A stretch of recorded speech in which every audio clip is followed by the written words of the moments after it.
Ladies and gentlemen, independent Americans around the country, around the world, and especially inside Ukraine, Happy New Year. The year is picking off hot and heavy right where it left off. And this show is going to continue to keep our focus on the most important story of our time, the war in Ukraine. And returning to kick off a new year of conversations is one of my favorite conversations from last year, one of the most important guests we had on from last year, an inspiring, dynamic, insightful guy. The great and powerful Nolan Peterson is back on Independent Americans. Welcome back, my friend. Thank you for having me back. Glad to be here. So I guess I can't, you're in Ukraine, so I can't say Happy New Year. I guess I want to wish you a victorious New Year. What's the New Year wish in Ukraine right now? What do you wish to other people inside Ukraine right now? Well, I'd say without a doubt, the New Year's wish here is for victory, not just for the war to end, but for Ukraine to be victorious and to get back all of its land that it lost after the February 24th full-scale invasion, but most importantly, to liberate the Ukrainians who are living under what is a very brutal Russian occupation in the southern and eastern parts of the country that Russia has taken over. The New Year holiday, I think it was quite symbolic in a way. On New Year's Eve and New Year's Day, Russia launched waves of missile and drone strikes against Ukraine, primarily here in Kyiv, and it was just absolutely surreal for me to, just minutes after midnight, to hear the explosions of air defenses going off and to run to the bomb shelter where I met a group of young people who, transferred their party from an apartment downstairs. And it's just, it's just a surreal way to live. War has just kind of permeated every level of life here in Ukraine. And I think that people are committed to victory. They believe in their cause. They know it's just. But I think there is also sort of a somber, sober appreciation for the fact that this war isn't going to end anytime soon. And that 2023 will likely be another very hard and very trying year for the Ukrainian people. Nolan, your reporting has been indispensable. I've been trying to give lift to it as much as I could since you joined us last time in May. It's been a while, and I hope this year we can talk more regularly. But you had a post where you said, New Year, same war. And I want to go deeper into that. I want to get your thoughts on Zelensky's visit. I want to talk about some of the military dynamics, because your vantage point is unique, not just because you're there, but also because you're an American combat veteran with that experience. But let me ground us in the question that I ask of everyone. Where are you, as much as you can tell us exactly, and how are you, man? Yeah.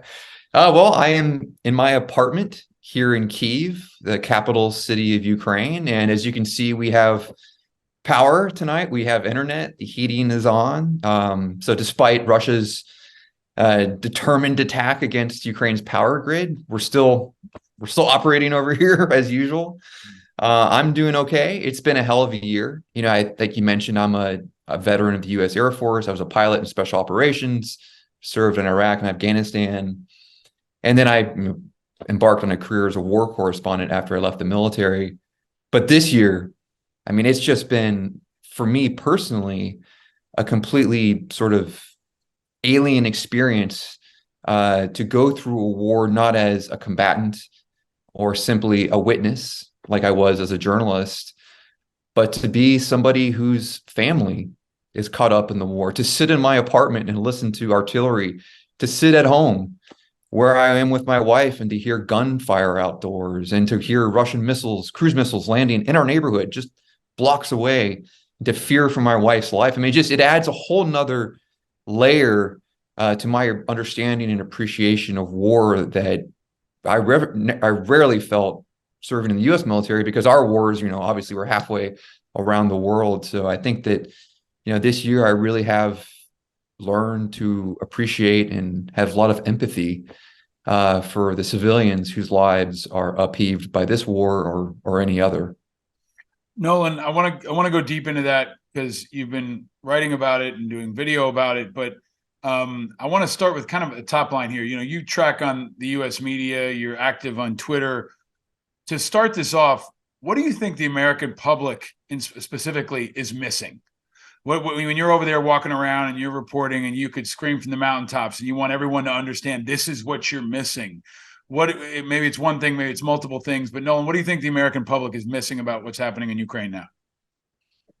I don't think many Americans understand how much our country has inspired the dream that Ukrainians hold on to, the dream that drives them to fight so hard for their democracy. We serve as this example for them, that they have seen our country through primarily the young generation, through media, through social media, through the news, and they've grown up with this vision of what they want in their lives, and it is largely the vision of what we sort of have grown to take for granted in the United States. So we really have, just by our values, inspired the Ukrainian people to fight for democracy, to fight for their freedom. And in 2014, nearly 9 years ago now, Ukrainians, mainly driven by the passions of the young people, took to central Kyiv and overthrew a pro-Russian regime because they wanted to live in a democracy. They wanted to make their country less corrupt. They wanted to adopt Western values, and they wanted to be entrepreneurs. And for the last 9 years now, Russia has tried to kill those dreams, but Ukrainians are still fighting for it. So it's not only, American weapons which are fueling Ukraine's ability to defend itself, but it's also our example of a democracy that is fueling their desire to not give up and to keep fighting so that they can achieve what we already have. We've talked to so many people in the last year on this show that have had different perspectives. Adrian and Irina Brunbauer, had a family component. Yeah. We had Matt Gallagher on, and I know he's recently gone again and is working on some more stuff about that. But can you break apart from where you sit? I want to talk about Zelensky and get your thoughts on that. But the actual military component, because it's evolved, right? Like first it was the javelins were on the wish list, right? And the javelins hit the battlefield and changed the battlefield. Then it was HIMARS, right? And HIMARS hit the battlefield and things have changed. Now Patriot missile batteries are en route, and it feels like next on the list is tanks and fighter planes. All of which, if it were up to me, I would have sent in the beginning. But there's this kind of demented game of Mother May I going on between Zelensky and the American Congress. Can you talk about the impact you've seen, given your special operations experience, of these American weapon systems on the battlefield and what you think needs to come next? There's a debate about, aircraft in particular, about tanks in particular. How do you assess the impact of those phases, and what do you think needs to come next? Well, I think to begin with, I totally disagree with our current sort of, I don't know if you want to call it our strategy or whatever, but the procedure of slowly rolling out additional weapon systems over time. If we had given Ukraine what they had asked for originally, the war, they might be a lot closer to winning the war right now than they currently are. Mm-hmm. So I think if we're going to be, if as President Biden said, we're going to stand by Ukraine to the end of this thing, why not just give them what they need now? Because I think in many wars, sort of the ultimate sin is to allow the war to drag on for an unnecessary amount of time. And so the more we can give Ukraine now, the more they're able to sort of continue their advantage, continue their momentum, which they began to achieve in the summer with their counteroffensives in Kharkiv and Kherson. They can continue that momentum and potentially push Russia back to the February 24th borders, or conceivably even the 1991 borders when Ukraine became an independent state from the Soviet Union. They can do that before Russia is able to fully leverage the power of the mobilization program currently underway. Russia has already mobilized 300,000 troops. A lot of talk here in Ukraine that Russia is about to mobilize another 500,000 troops. So time is not on Ukraine's side. They need to achieve victory as fast as possible before Russia can just start pumping more soldiers at the fight. And I think we look at the fighting in Soledar and Bakhmut right now, where Russia, has these basically human wave attacks, where they're just throwing bodies at the Ukrainians. I think that is a bellwether for the way the war is going to go in 2023. So we need to give Ukraine as much as we possibly can, as fast as possible, so they can end this thing quickly. Obviously, at the beginning of the war, the javelins had a huge impact. Ukraine was fighting smart, very mobile, these little tank hunter units, but also artillery had a very important role to play in the beginning. I think that's been a little bit downplayed because we all glamored by the effect that javelins had, and that was not insignificant. But also here in Kyiv, I mean, it was primarily an artillery battle, and the Ukrainians hammered the invading Russians. The Ukrainians were able to kind of stall the Russian advance, I think, with the javelins, but then artillery really took over. So yes, HIMARS made a huge impact, allowed Ukrainians in the battle for Kherson to kind of just very methodically destroy the Russians' supply depots and their routes of egress out of the right bank side of Kherson. So yes, as we look forward now to 2023, where this war unfortunately could devolve into more and more of this grinding war of attrition, potentially marked by another massive Russian offensive once they get those hundreds of thousands of conscripts ready for combat. Ukraine's going to need some hardware. And so I think that as we look forward, armored fighting vehicles, tanks, things like that will certainly be essential to the Ukrainians. Ammunition, artillery, shells are going to be extraordinarily important so they can maintain the rate of fire on the battlefield, and also air defenses. Russia has embarked on this strategic air campaign of missile and drone strikes to destroy Ukraine's power grid, to terrorize civilians. And to date, Ukraine's air defenses have done an extraordinary job.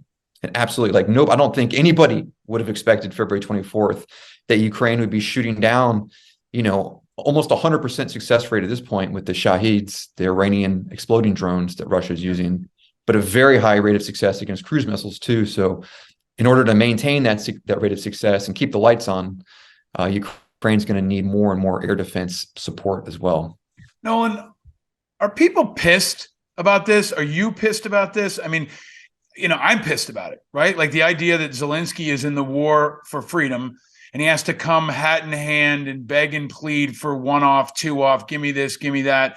I mean, it's this double-edged sword where Ukrainians are grateful and they're celebrating American involvement, but they're being treated like children, right? It's got a patronizing feel to it that doesn't sit right with me. And if I were in Congress or I were in the White House, I would definitely handle it differently. But there's got to be frustration because you're like deep in a knife fight over there, and people back home are playing games saying, oh, maybe we'll send you Bradleys. And I think it also cuts to the core of lack of understanding of how deep and broad and brutal this kind of combat is. And just what combat is, right? You got a lot of people in Congress who haven't served. They don't know the difference between an Abrams tank and a Bradley. But does it piss people off? I feel like they're biting their tongue a little bit because, you don't want to bite the hand that feeds, which is a demented dynamic that's been created. But how do people feel and how do you feel?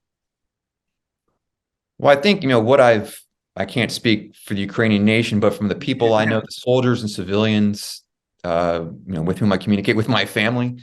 My father-in-law is a former Soviet soldier, and my uncle-in-law, Soviet soldier who served in Afghanistan. I say, without a doubt, Ukrainians are extraordinarily grateful for the support that our country has given, both economically and military, across the board. It's a little bittersweet sometimes, I have to admit, when we provide, or we say okay, now we're going to provide Patriots. And now there's many months of training ahead before the Patriots can be put into use. Why didn't we do that on day one? Yeah. Then now Patriots be defending Kyiv and Kharkiv and other major cities in Ukraine, and many more civilian lives would be spared if we had done these things on day one. I remember when the war started, Ukraine immediately started asking for Western fighter jets.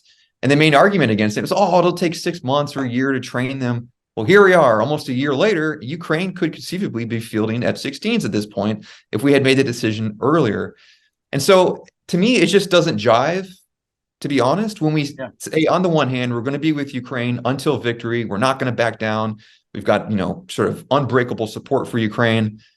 But then we slow roll all these things. It's like, why are we slow rolling? Let's just end the war as fast as possible. And I think that by slowly ratcheting up on our support, we actually give Russia the latitude to counter-escalate, to escalate in time with us. But if we just provided Ukraine the amount of hardware they need to prosecute a very fast victory and to continue these counteroffensives, Russia wouldn't be able to get his shit together and Yeah. escalate in turn. So I think that what we're seeing now, as Russia mobilize hundreds of thousands of troops, probably has plans to do more, to execute an additional mobilization. Russia, they're going out buying artillery shells from North Korea, buying exploding drones from Iran. Russia has the time now to get Hmm. its act together and to carry on this like brutal war of attrition. But they have that time because we never gave Ukraine what they needed initially to Right. win this thing faster. Right. Yeah. I mean, it's like, it's kind of like, walking out early on a game and then seeing somebody blow the lead. This is so far from over. But it Yeah. can be so much closer to over if we open the floodgates, right? I feel like, we're standing in front of the gun closet that is the Pentagon saying, okay, you can have one of these, but not one of these yet. You can see it back there, but you can't have one yet. And I think there's been an underestimated component of this, which is Ukraine has become for the American military the national training center on steroids. All our Yeah. tactics, all our weapons, all our technology is being tested in the best possible way possible to benefit our own national defense. And I think I've been reading the statistics, maybe 5% of our defense budget is being allocated to Ukraine. We've taken out 50% of military capacity in Russia. So Right. if you would have said a couple of years ago, hey, we can take out 50% of one of our top 2 or 3 enemies for 5%, that seems like a pretty good return on investment. So as a military veteran, when you see it, and maybe I'll pivot into another part of this, you see folks on the right. You see Marjorie Taylor Greene, and I don't even want to invoke their name, except I know they're being seen by Ukrainians as well. And people must be saying, like, what the fuck is up with these people? You see these people, calling Zelensky, a criminal, saying that they're just in it for the money. Can you talk about that piece of this? Because I think it has more to do with like American insecurity and our problems with Iraq and Afghanistan and maybe even Vietnam than it has to do with the realities of what Ukraine is facing. So I know that's a couple things packed into one, but I feel like you're in a unique position to unpack a lot of that.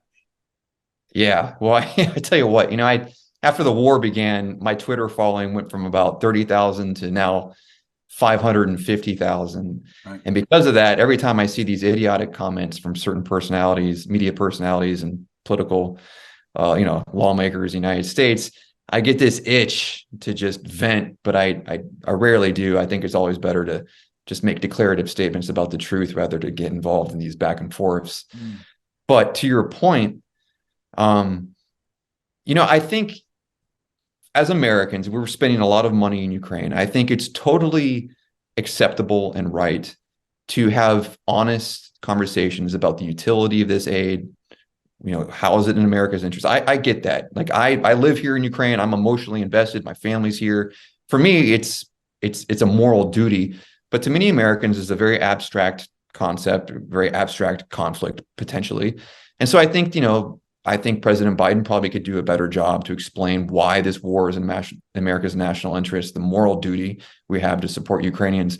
What I don't understand, though, is okay, if you want to question the utility of the aid to Ukraine, that's fine. If you're a lawmaker, that's your responsibility to spend America's tax dollars wisely. But why do you have to denigrate Ukraine? Why do you have to insult Ukraine's wartime leader? Why do you have to claim that Ukraine isn't a democracy or to regurgitate some Kremlin propaganda about biolabs, which has no validity whatsoever, or to say that Ukraine's 2014 revolution was a CIA-backed coup, which is just profoundly untrue. It was a grassroots revolution prosecuted by Ukraine's civilian population that caught our country by surprise. Ukrainians chose this path for themselves, and Russia unilaterally decided that no, we're gonna basically enserf Ukraine as we have for hundreds of years. And Russia decided that Ukraine doesn't have the agency to chart its own future. And I just don't think, like, in today's world, that sets a very dangerous precedent. And I think, as we look toward China and Taiwan, we can't allow a country like Russia to just, to decide that it doesn't like the course of its neighbor's future and to just invade, and not just invade, by the way, but Russia's army is, raping and murdering its way across Ukraine. This is not just some sterile, limited warfare. This is a brutal war of just the carnage is almost incomprehensible. Yep. And I think maybe since the last time we've talked, I was in Bucha and Irpin after the Russian pullback from the outskirts of Kyiv, and to see all the dead bodies on the streets and to see Russia's crimes, to look in the eyes of women who have been raped by Russian soldiers, and then you turn around and you see American lawmakers entertaining the notion that maybe this is a propaganda stunt or something like that. It's just, it's It's almost sick. no words to It's describe it. sick, Yeah. right? Yeah, but it's also like the unfortunate part of our political normal back in America, and I think that's why your voice and others are so critical that are on the ground to kind of pierce through the bullshit, because I do think the country and the world sees the truth, and you and others have been heroic in sharing that truth. No one more than the Ukrainian people. But let me ask you, Nolan, another piece of this, because you've got, you're there, you've got your ear to the ground. What is it like to be where you are right now? Right, like you talked before we hit record on this. You said, "Hey, we might get interrupted by an air raid." You're a brilliant writer, and you're able to describe with tremendous color what it's like. So, can you talk through a little bit more about like what it's like, where you are, and what you've seen? And also, this is a tough one, but if I were Ukrainian, I would want to bulldoze Moscow. Right, I would. I'd want to hang Putin from a bridge. I'd want to bulldoze Moscow. I would not want to stop. And I'm kind of vexed by this. I don't know what the right word is. Patronizing, like elitist, uppity, I don't know what word we use. Idea that Ukraine should just be satisfied with some kind of marginal pullout and just hope that Putin, drops dead in the bathroom. Like we spent 20 years hunting down bin Laden, right? I mean, and this is on a scale like we've never seen. So can you talk to that a little bit? Because I feel like if I were in Ukraine, I'd want to go all the way, and I'd want to hunt him down and get him and get everybody else. And that seems like justice. And maybe it's that the Ukrainians are so strategic and smart that they're saying, all right, let's get the victory first, and then we'll get to justice after that. But maybe you can unpack those two things. What is it like there? And really, what do Ukrainians want to see, after this phase? Yeah, well, I'll take the second part of that first. I first came to Ukraine in 2014, and right after the Revolution of Dignity in 2014, that's when Russia invaded Crimea and then invaded Eastern Ukraine. And a lot of people like to call it a civil war in Eastern Ukraine after 2014 or whatever. No, Russian regular army units were in Eastern Ukraine. It was an invasion. But for the last, until February 24th, 2022, Ukraine was fighting for its freedom. Now Ukraine is fighting for its survival. And I think that's one thing that, if you ask what Americans might be missing, why some Americans might say, oh, why doesn't Ukraine just sign a peace deal with Russia? Like they lost some land, whatever, move on, end the war, save lives. Well, the fact is there's a lot of Ukrainians living behind that front line of Russia's invasion. And after we've seen the murder, the genocide, the raping, the plunder, Ukrainians are totally unwilling to just condemn, maybe millions of their fellow citizens to living under this brutal occupation. They don't want to do that. For them, it's a moral duty to liberate their fellow citizens. So I think for many Ukrainians, this is a war for their survival, and they see the Russian threat as a threat that's existed for generations in this country.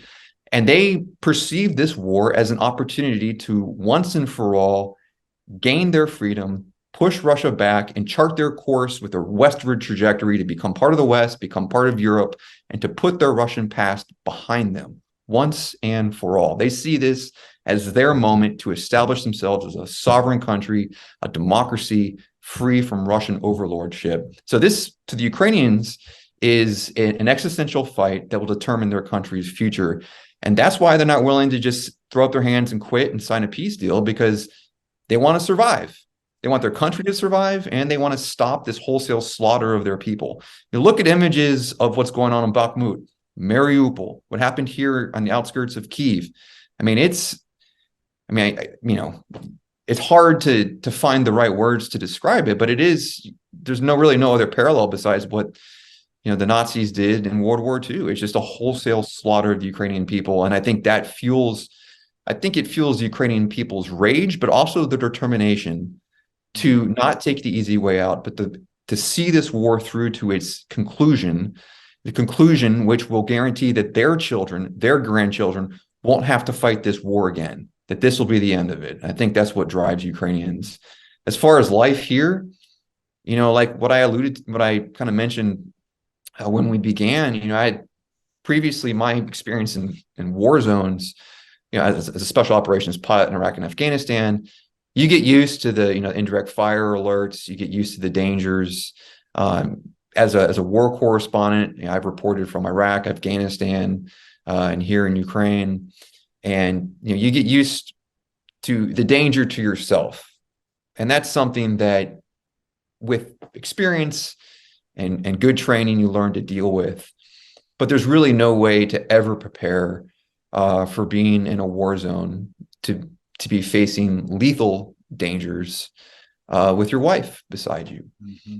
And my wife, luckily I kind of perceived that this full-scale war was going to happen. So I originally had her leave Ukraine on February 1st, prior to the full-scale invasion. But then she came back to Kyiv this summer. And then on the morning of October 10th, when Russia bombarded Kyiv with cruise missiles, one of which landed just a few blocks away from where I am right now. And we were sleeping in the morning, and the walls shook, the windows rattled, our cat running under our bed, and car alarms were going off outside. And we both woke up and like, what the hell was that? And then another explosion, and then another.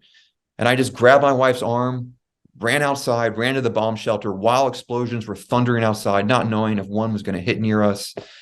And the level of fear and terror and anxiety when you're in a war zone with your family is something that I think many American veterans probably have not experienced.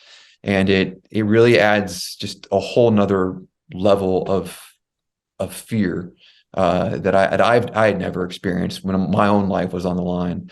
But it's truly extraordinary. You go through this moment, right? This moment of just not knowing if you're going to die at any moment while the drones are exploding overhead, or missiles or whatever. And then the all clear alert will sound, and people inside the bomb shelter, and those people inside the bomb shelter are kids who are supposed to be at school, old people, young couples, you name it, all spectrums of society are down there. And when the all clear sounds, they walk upstairs, the kids go to school, parents go back to work, life goes on. I'll go to the gym, we'll go grocery shopping, not knowing, like at any moment, the air raid alert can sound again, and there could be Russian missiles on their way. And it's just this crazy way of life that, we often say to each other, carpe diem, and it adds, that saying, the Latin saying, seize the day. It has a new resonance now, because in these moments between the attacks, you rush to go see the dentist, to get your shopping done, to go to the gym. You rush to get all these things done because you don't know when the next attack is going to happen. And so it's just, it's just a surreal surreal way to live. The only analogy I can think of are stories of London during the Blitz in the 1940s. But there is this incredible strength among the Ukrainian people to carry on. And I have to say that despite the fear, despite the terror of these attacks, that Russia's attacks against these civilian infrastructure sites and against urban, the cities with these missile and drone strikes, it has definitely hardened, reinforced Ukrainians, the civilian population's desire to resist. There's actually a recent poll where the number of Ukrainians, the percentage of Ukrainians who are willing to make territorial concessions for peace with Russia, 82% were against territorial concessions in May. 85% are against it now. So in the intervening, half of year during these missile and drone strikes, Ukrainians are now less willing to make territorial concessions for peace with Russia. So it's had the opposite effect that I think Russia wanted. Well, and their heroism is calcifying, and the unity is calcifying, and Americans have this this strange elitism where they think that, what's okay for us is not okay for others, or vice versa. Like, we wouldn't be okay with just giving up Maine or Florida or California, and enduring this kind of barrage on a regular basis. So we can't assume that the Ukrainians would be either. I want to ask you, Nolan, and you've generously agreed to stick around. For our Patreon members, you're going to get a little bit of extra content special with Nolan coming up after this. You can flip over to Patreon. Thank you to all our Patreon members for supporting this work. Nolan, I want to ask you to talk about Zelensky, because he came here right before Christmas, and it was one of the most moving, important things I've ever seen. I think his leadership has been, I almost don't have the words, but it's spectacular and so artful and so compelling.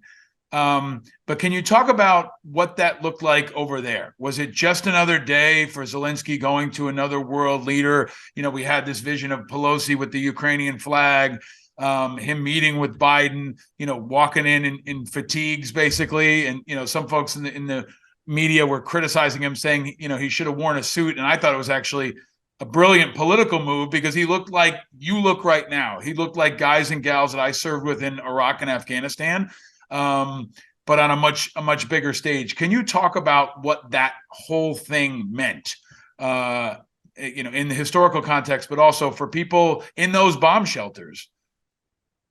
Yeah, well, I first of all, to touch on Ukraine, on Zelensky's attire, Yeah. Everybody, I interviewed dozens of civilians and soldiers about Zelensky's historic speech before Congress, and every single one of them said that they were so relieved that he showed up wearing his fatigues, rather than a suit, because that symbolizes the fact that, life has been disrupted here, right? People don't wear suits. It's war, a full-scale war for this country's survival. And so I think to the Ukrainian people, which is the audience I think he intended with his clothing, was that, I'm still your wartime president. I'm not going to forget the fact that while I'm here in Washington, you are still suffering under missile attacks. You're still out there in the trenches fighting for our country's freedom and survival. So I think that it was actually, it really hit the right note with the Ukrainian people. And I think with the overwhelming majority of Americans too. His visit, President Zelensky's visit to Washington, was an enormous morale boost for the Ukrainian people. And so I think that, in this war, Zelensky has basically two major objectives, apart from victory. But one is to continue the supply of Western military aid, which is essential to Ukraine's war effort, but it's also to maintain national morale. This is a tough war. And I think that, for those of us who served in Iraq and Afghanistan, this war, it's very different than what we experienced, because, we would go to war and then come back to a country that was basically moving on like life was normal, But in this war, it touches every part of society.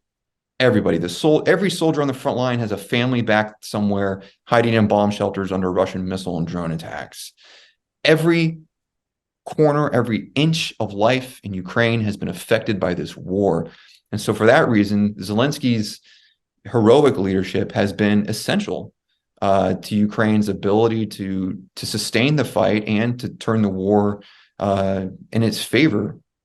I know for a fact that in the first opening month of the war, all the soldiers with whom I spoke here in Kyiv, who put up that heroic defense of the city, without a doubt, every single one of them said that if Zelensky had left Kyiv after the initial invasion, Kyiv would have fallen. His decision to stay here galvanized his troops, inspired them to dig in their heels, hold their ground, and save the capital city, which effectively saved Ukraine's existence as a sovereign nation. So yeah, and I think, from my perspective as an American, when you see all the cynicism in politics these days, all these blowhards who go on social media and act like they're heroic because they're going to tweet some snarky insult on social media, I think it blows their mind when they see somebody with physical courage, a leader who had enough commitment to his values to actually risk his life and to protect those values, to protect his country, not for gain, not for money, not for personal advancement, not for glory, to save his country. President Zelensky was willing to risk his life, and I think that just it's like a blinking 404 not found in a lot of our Yeah. politicians Yeah. because they look at that, they just don't get it. They have to they in their mind they cannot possibly conceive the notion that a president or a lawmaker would actually act according to principle and not for some cynical gain, like adding more Twitter followers or this or that. It just doesn't make sense to them. And so they don't believe it. So they make up these other stories about him trying to make money, pay for his wife's shopping trips, whatever. It's all bullshit. Yeah. But it just reflects the fact that I think, in a lot of ways, our political establishment has become so cynical that we just don't understand this heroism when it's right there in our face. And I think that I hope that his leadership, and I know that, history will be the judge, and what Zelensky has done will certainly outlast the pettiness of the moment.